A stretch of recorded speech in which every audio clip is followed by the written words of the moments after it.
El pensamiento crítico de Kant. La crítica de la razón pura, en la que aborda el problema de los límites y el alcance del conocimiento humano, así como la posibilidad de las ciencias empíricas y la metafísica. La crítica de la razón práctica, en la que plantea la posibilidad de una ética del deber, de carácter racional y universal, opuesta al emotivismo moral de Hume, y en la que aporta argumentos para suponer racionalmente la existencia y la libertad del yo, la existencia del mundo y la existencia de Dios. La crítica del juicio, en la que desarrolla el fundamento de nuestros juicios estéticos sobre lo que consideramos bello y nuestros juicios teológicos sobre la finalidad de todas las cosas. La síntesis de Kant de racionalismo y empirismo. Al respecto al empirismo, Kant asume que no es posible el conocimiento sin la experiencia. Los conceptos no tienen validez ninguna si no se les llenan de contenidos de la experiencia. Kant afirma que despertó del sueño dogmático de la metafísica, en la que él había caído por culpa del racionalismo, cuando el empirismo le enseñó que si la razón va más allá de la experiencia, se excede en sus funciones y entonces llega a los conceptos de la metafísica: el alma, mundo, Dios. Este exceso de la razón lo llama Kant ilusión trascendental. Con respecto al racionalismo, Kant asume que en el conocimiento existen reglas a priori que no provienen de los sentidos y además son anteriores a la experiencia y la hacen posible. Sin estas reglas a priori del conocimiento, no sería posible elaborar juicios válidos. A continuación, veremos un cuadrito resumido del racionalismo empirismo.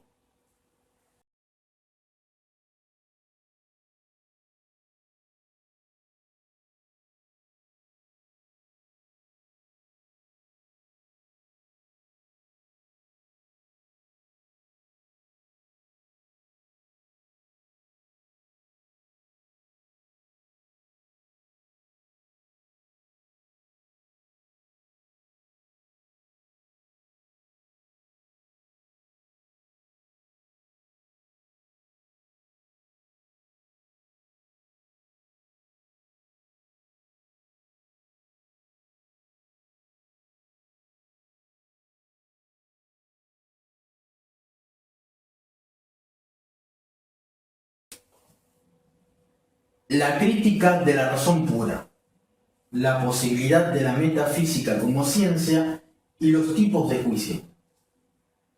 La pregunta que intenta responder Kant en la crítica de la razón pura, es si la metafísica es posible como ciencia o si la metafísica cumple las condiciones que hacen posible el saber científico. Para ello, Kant procederá de la siguiente manera. Primero, va a estudiar qué tipo de juicios existen. Segundo, va a intentar definir cómo son los juicios que caracterizan el saber científico. Y por último, va a intentar aclarar si la metafísica puede utilizar juicios similares a los de la ciencia. Kant va a diferenciar 4 tipos de juicios, atendiendo a 2 criterios distintos. Según el primer criterio, si el predicado del juicio está incluido o no en el sujeto. Kant diferencia 2 tipos de juicios. Los juicios analíticos son aquellos en los que el predicado está incluido en el sujeto. La ventaja de este tipo de juicios es que siempre son válidos, pero sin embargo tienen un problema, no son extensivos, es decir, no amplían nuestros conocimientos, no dicen nada con respecto a la realidad. Ejemplo, el todo es mayor que la parte. Segundo ejemplo, todos los cuerpos son extensos. El otro ejemplo que nos da de juicios son los juicios sintéticos.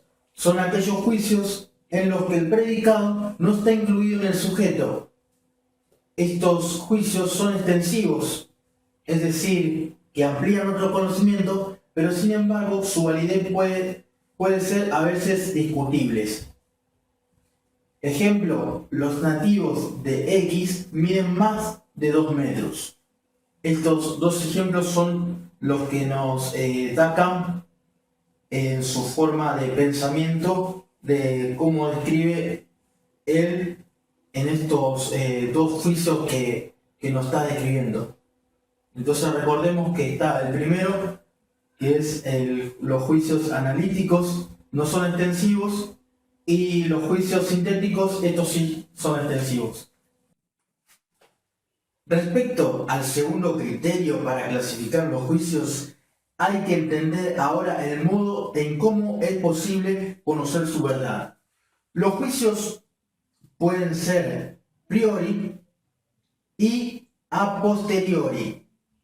Los juicios a priori, su verdad puede ser conocida independientemente de la experiencia. Este tipo de juicios son universales y necesarios. Universales quiere decir que incluyen toda excepción, y necesarios en cuanto no pueden ser de otra manera. Por ejemplo, la línea recta es la distancia más corta entre los puntos. Los juicios a posteriori son aquellos cuya verdad es conocida a partir de la experiencia. Este tipo de juicios no son universales ni necesarios. Los juicios analíticos son explicativos, es decir, no aportan ningún progreso de la ciencia y no valen fuera de la esfera de los conceptos. Así Kant acepta la idea de Hume de que la experiencia no puede mostrar conexiones necesarias. La experiencia solo nos muestra que las cosas suceden así de hecho, no que tengan que suceder así necesariamente. Esta clasificación no es novedosa. Lo novedoso del planteamiento kantiano es que hasta entonces se aceptaba que todos los juicios analíticos eran a priori y los sintéticos eran posteriori. Sin embargo, Kant propone la existencia de juicios sintéticos a priori.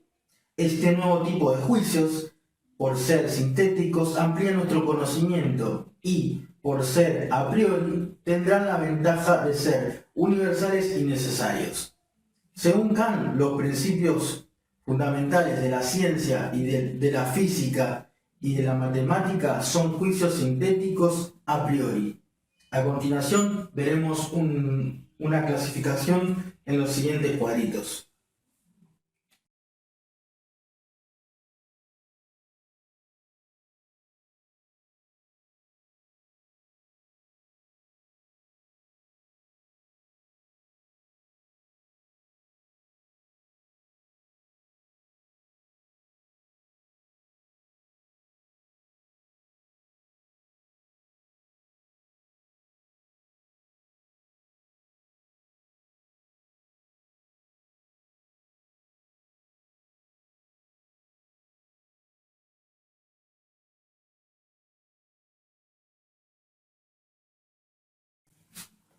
Algo para agregarle a este cuadrito es los juicios sintéticos a priori. ¿Qué nos dice Kant acerca de los juicios sintéticos a priori? Con los juicios sintéticos a priori, Kant resuelve el escepticismo de Hume. Según Kant, es posible un conocimiento de las cuestiones de hecho que sea a su vez tan válido, universal y necesario como lo eran para Hume las relaciones entre ideas. El conocimiento de la física que Hume cuestionaba, considerándolo solo creencias basadas en la experiencia. Para Kant no es un conocimiento empírico a posteriori, sino a priori. Según si la metafísica fuera verdad una ciencia, debería utilizar los juicios sintéticos a priori. Sin embargo, como veremos en la última parte de la crítica de la razón pura dialéctica trascendental, Kant llegará a la conclusión de que no son posibles. Sin embargo, como veremos, la metafísica no perderá su valor, porque tendrá un carácter regulativo. Algo más para explicar es que el problema ahora surge de explicar por qué los juicios de la matemática no son analíticos, como se había pensado anteriormente. Kant da una doble explicación. Los juicios de la matemática progresan, hacen avanzar nuestro conocimiento. En los juicios de la matemática, el predicado no está incluido en el sujeto. Por ejemplo, en el juicio 2 más 3 es 5, el número es 5, no está incluido necesariamente y por definición de la suma 2 más 3. Y para ir cerrando, vamos a ver esto último del punto de vista de Kant, que nos dice así: Kant, en la crítica de la razón pura, se planteará en la primera instancia cómo son posibles los juicios sintéticos a priori en la matemática. A esta cuestión Kant responderá en la estética trascendental, en la segunda parte de la crítica de la razón pura, donde se planteará cómo son posibles los juicios sintéticos a priori en la física. Esta parte es la analítica trascendental. Finalmente, Kant se planteará si son posibles los juicios sintéticos a priori en la matemática. Esta última parte corresponde a la dialéctica trascendental. El giro copernicano y el apriorismo del pensamiento kantiano. Kant afirma que su teoría del conocimiento es una revolución copernicana. Con ello quiere decir que su hipótesis es tan revolucionaria para la física como la de Copérnico con su teoría heliocéntrica para la física. La teoría de Kant es revolucionaria porque la necesidad y universalidad del conocimiento viene solo de nuestras facultades cognitivas.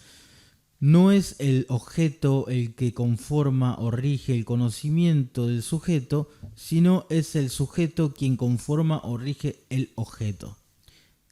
Esta revolución copernicana no supone que Kant acepte que el objeto es una mera creación. Lo que hace el sujeto es conformar el objeto a nuestro modo de conocer, a las reglas universales y necesarias de las facultades cognitivas del ser humano. Kant llamará a este nuevo planteamiento trascendental. Kant denomina trascendental al planteamiento que se ocupa como conocemos los objetos a priori. Por trascendental, a lo largo de la obra de Kant se puede entender varias cosas diferentes. En algunas ocasiones quiere decir lo que está más allá de la experiencia de los sentidos, pero con un significado más propio es aquello independientemente de la experiencia, pero que posibilita a priori que se produzcan experiencias. Trascendental sería aquel tipo de planteamiento sobre el conocimiento que se ocupa de las condiciones a priori que hacen posible el conocimiento.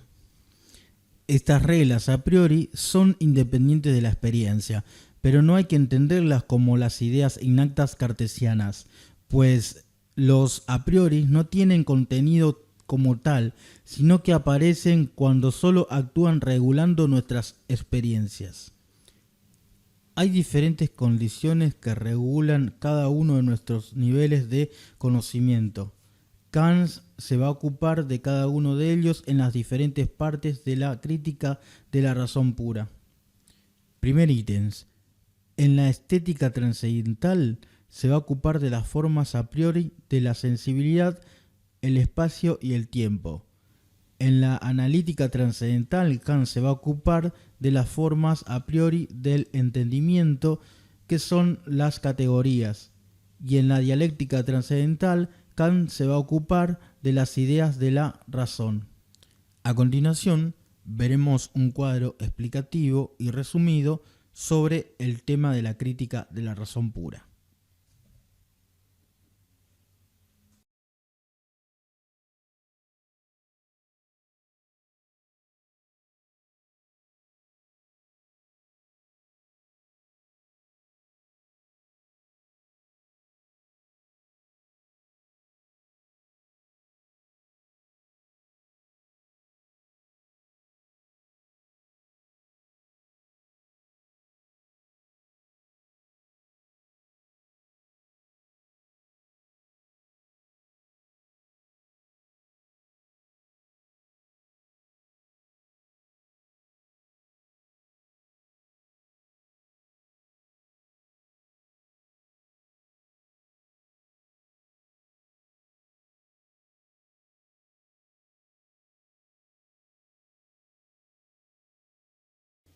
El uso teórico de la razón. Este uso aparece en la crítica de la razón pura. En esta obra, Kant se pregunta por la posibilidad de los juicios sintéticos a priori en la matemática, en la física y en la metafísica. En la crítica de la razón pura, la razón reflexiona sobre sí misma. No se parte del objeto, sino de las reglas racionales del conocimiento. Así, la definición de objetividad y subjetividad con este giro trascendental cambia.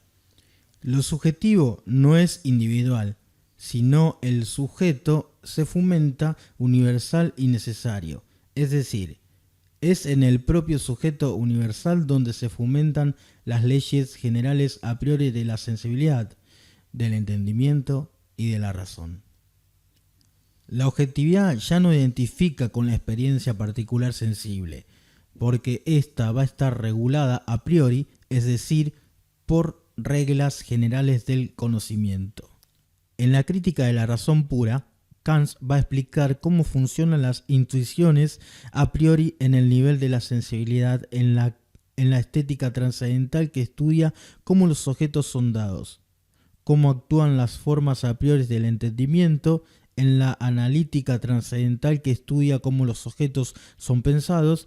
Finalmente, Kant va a intentar de explicar cómo funciona la razón cuando va más allá de la experiencia, en la dialéctica trascendental, cuando vamos más allá de la objetividad.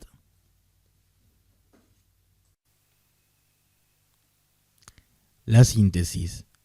Al afirmar que el conocimiento se limita a la experiencia, la filosofía kantiana se aproxima al empirismo, y al afirmar que no todo el conocimiento proviene de la experiencia, se acerca al racionalismo. Pero también es esencial en el pensamiento kantiano la influencia del tercer gran movimiento filosófico de la modernidad, la Ilustración. Metafísica. La metafísica es la disciplina que estudia el ser, lo que hay más allá de lo que no podemos conocer con los sentidos, es decir, lo que hay más allá de la experiencia. Hume, el filósofo empirista, criticó este tipo de saber especulativo, para considerar que se pierden en los enredos del razonamiento, involuntariamente cuando entra en terrenos que escapan el entendimiento humano, o voluntariamente para ocultar este fundamento en simples supersticiones.